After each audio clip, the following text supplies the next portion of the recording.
Po celý kalný, ponurý podzimní den, v němž se neozval jediný hlásek, v němž tísnivé mraky visely z nízké oblohy, projížděl jsem zcela sám, neobyčejně pustou končinou země a teprve s večerními stíny dorazil jsem na dohled k neblahému domu Asherů.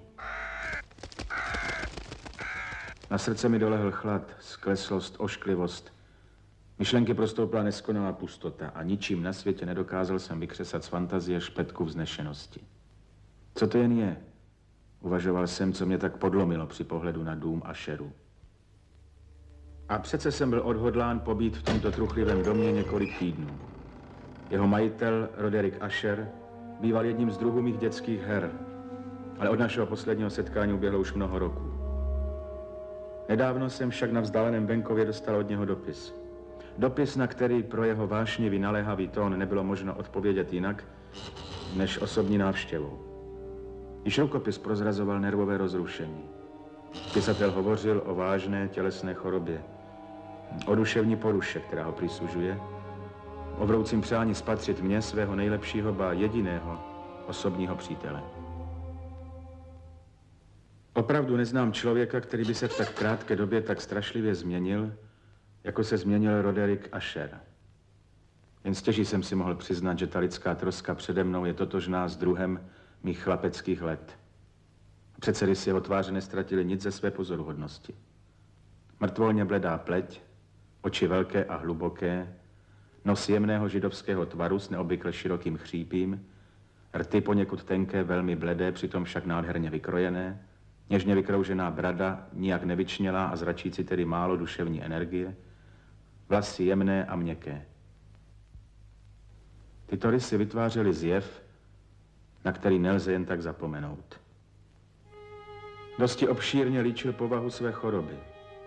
Byla to podle jeho názoru vada vrozená a rodová, na kterou marně hledá lék.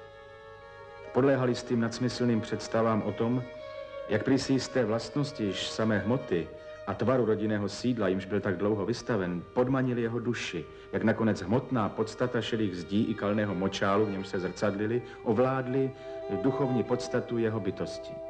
Přece však připouštěl být nerad, že zádumčivost, která ho tak tíží, může mít do jisté míry přirozenější a daleko zřejmější původ.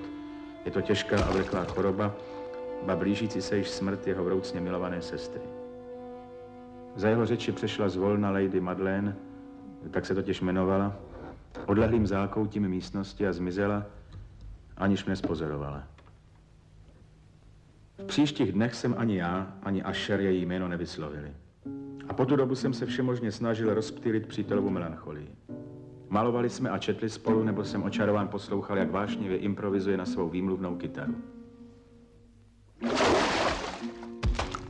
V údolí zelených plání, kde dlí dobří andělé, vzepěl kdysi v září raní skvělý palác čelo své. V říši myšlenky svou bílou věží svítil vdál. Nad stavbou tak ušlechtilou seraf křídla nerozpěl. Vlajky žluté, zlaté, slavné plály vlály na věžích, vše bylo ach v době dávné letiš ztracených. Každý vánek rozpustilý v ten přesladký den, pod cimbuří hradeb bílých plynul, vůní okřídlen. Poutníci v tom šťastném dolu zřeli v oknech zářivých duchy tiše tančit spolu při loutnách, když vítr dých, kolem trůnu, který hostí, porfiriem se sklí, se slávou a vznešeností panovníka království. Však zla, černě oblékaná, oblehla trůn vladaře. Plačme. Sirá jeho rána navždy budou bez záře. A sláva, jež nadstavením rozlévala jas, je jen šerým vyprávěním, zkazkou, větrům na pospas. Teď poutníci po údolí spatří rudým oknem vzdech roztřásat se hrůzné tvory v drásajících porivech. A jak dravý příval strání věčně proudí zvrat, hnusná smečka v rozchechtání, úsměv byl jí navždy vzat. Vzpomínám, jak nás myšlenky této balady zavedly k úvahám, v nichž Asher hájil názor, že rostlinstvo má schopnost vnímání.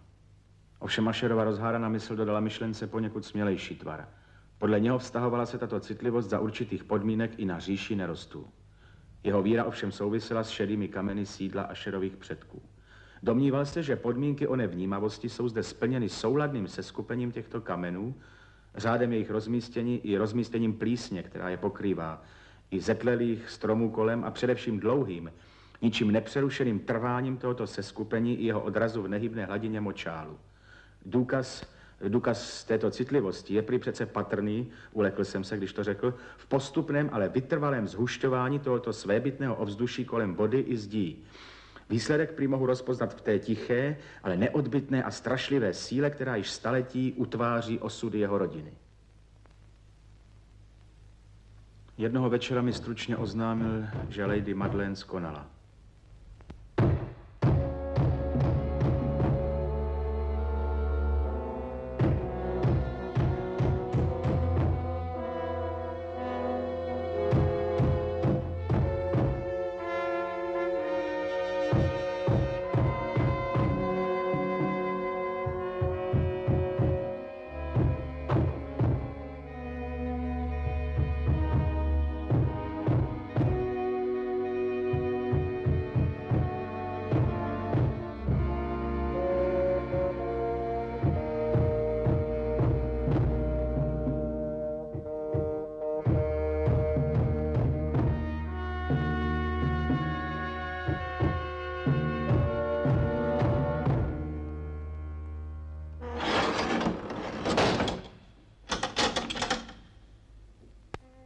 Po několika dnech krutého žalu objevila se v projevech duševní poruchy mého přítele patrná změna. Jeho obvyklé způsoby byly ty tam. Zanedbával anebo zapomínal na vše, čím se až dosud zabýval. Chvatně, poplašeně a bezcílně bloudil z pokoje do pokoje.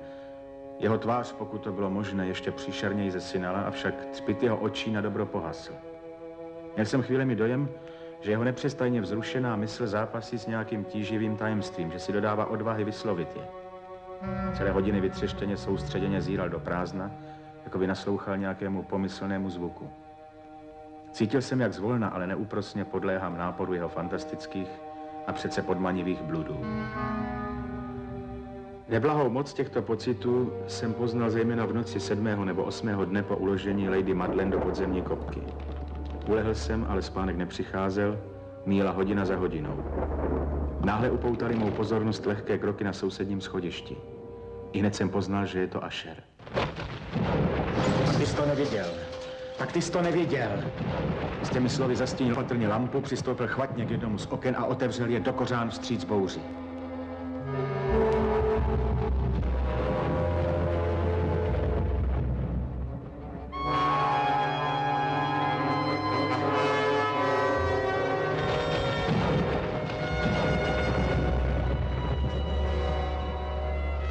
Nesmíš, ne, na to se nesmíš dívat, řekl jsem rozekvěně Asherovi a odvedl jsem ho s mírným nátlakem od okna k židli. Podívej, mám tu jednu z tvých oblíbených romancí. Budu číst, ty budeš poslouchat a tak nám ta strašná noc uběhne. Staříčká knížka, kterou jsem vytáhl, byl Šílený trist od Sira Lancelota Kenninga. Došel jsem až k známému místu příběhu, kdy hrdina knihy Ethelred po marných pokusech dostat se po dobrém do poustevníkova příbytku chce se vstupu domoci násilím. A Ethelred, od přírody zmužilý a nyní po silném víně, jež vypil ještě silnější, nemařil více čas vyjednáváním s poustevníkem, jenž byl v skutku neústupný a zlovolný, pozdvihl svůj palcát a několika ranami vyrazil ve dveřích otvor pro svou obrněnou ruku. A poté vniknuv dovnitř, rozbil, rozerval a roztříštil vše na padrť, takže lomos a dutý praskot dřeva se rozléhal a šířil po celém lese. Když jsem skončil tuto větu, trhl jsem sebou a na okamžik přestal číst, neboť se mi zdálo, že odkud si z nějaké odlehlé části domu mi k uším nejasně doléhá zvuk, který pro svou naprostou podobnost by mohl být ozvěnou právě toho praskotu a lomozu, který Sir Lancelot tak důkladně vylíčil.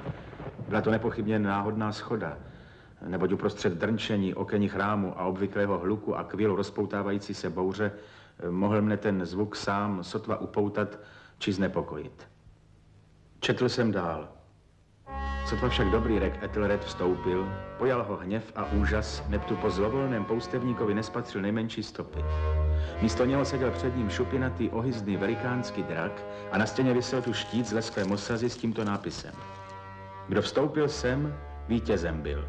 Kdo draka sklál, štít vydobil. A Ethelred, mávnuv palcátem, udeřil draka do hlavy, Ten se před ním skálcel a vydechl naposled svůj ohavný dech s řevem tak strašlivým a třeskutým, že Ethelred musel dlaněmi zacpat uši před tím ohavným zvukem, jaký doposud nezaslechl. Opět jsem náhle ustal. Nyní opravdu s trapným úžasem, neboť v tomto okamžiku jsem již nebyl na pochybách, že skutečně slyším tichý a vzdálený, ale ostrý, táhlý, prapodivný skřípot a jek, navlas odpovídající tomu, co ve mně vyvolal právě vylíčený nezemský skřek draka. Při této neuvěřitelné shodě zaplavilo mě množství rozporných pocitů, níž převládali údiv a krajní strach. Přece však jsem měl dosti ducha přítomnosti, abych sebe menší poznámkou nerozjitřil citovou rozervanost svého společníka. Vůbec jsem si nebyl jist, zda také on zaslechl ty zvuky, třeba že v posledních několika minutách změnil, pravda, své chování. Zprvu seděl proti mně. Teď však zvolna otáčel křeslo tak, že seděl čelem ke dveřím pokoje, a tak jsem jen částečně mohl pozorovat jeho tahy, i když mi neuniklo, jak se mu chvějí rty. Jakoby neslyšně, co si šeptal. Hlava mu poklesla na hruď. Věděl jsem však, že nespí, a to podle široce strnule otevřeného oka. Této domněnce odporoval i pohyb jeho těla. Kolébal se totiž lehounce se strany na stranu, nepřetržitě jednotvárně se pohupoval. Chvatně jsem vše přeletl očima a vrátil se k vyprávění Sira Lancelota, které takto pokračovalo. A když Rak ušel drakově strašlivému hněvu, vzpomněl si na mosazný štít i na jeho čaromoc, kterou teď zlomil. I odklidil zdechlinu z cesty a po stříbrné dlažbě zámku srdnatě zamířil k místu, kde na stěně visel štít. Ten však nesečkal, až k němu hrdina dojde, nýbrž s ohlušujícím strašlivým třeskem se k jeho nohám na stříbrnou zřítil sám. Sotva jsem vyslovil poslední slabiky, uvědomil jsem si, že se kdesi rozlehla zřetelná, dunivá a kovově řinčivá, zřejmě však stlumená rána, jako by v tom okamžiku skutečně dopadl těžký kovový štít na stříbrnou podlahu. Úplně vysílen vyskočil jsem na nohy, avšak Ašer se nerušeně, odměřeně kolébal dál. Upřeně třeštil oči před sebe, po celém těle stuhlý jako kámen. Když jsem mu však položil ruku na rameno, celá jeho postava se otřásla, rty se mu zachvěly matným úsměvem a všiml jsem si, že cosi tiše, chvatně, blekotavě šeptá, jako by nevnímal, že jsem u něho. Naklonil jsem se až k němu a posléze jsem pochopil obludný dosah jeho slov. Dali jsme ji do hrobky živou. Říkám ti, že jsem ji slyšel už, když se poprvé slabounce pohnula v dutině rakve. Všecko jsem slyšel. Už dávno, tolik dní. A přece jsem neměl odvahu. Neměl jsem odvahu promluvit. A teď, dnes v noci, Ethelred, k smíchu. Což mi nechvátá vyčíst, jak jsem si s pohřbem pospíšil. Šílenče. Říkám ti, že v tomto okamžiku stojí před dveřmi.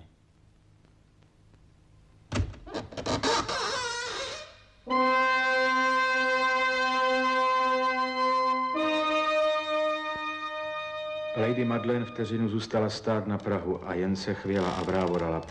Pak s tichým sténavým zlikem padla dovnitř, padla na bratra, kterého vzběsile a teď opravdu poslední smrtelné křeči strhla na zem mrtvého. Oběť hrůz, které předvídal.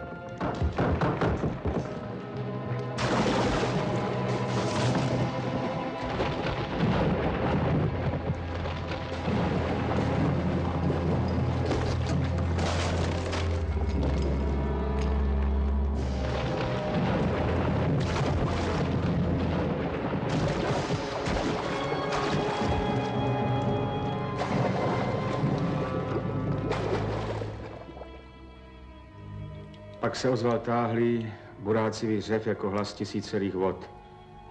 A hluboký černý močál u mých nohou se chmurně a teskně zavřel nad troskami domu Ašerů.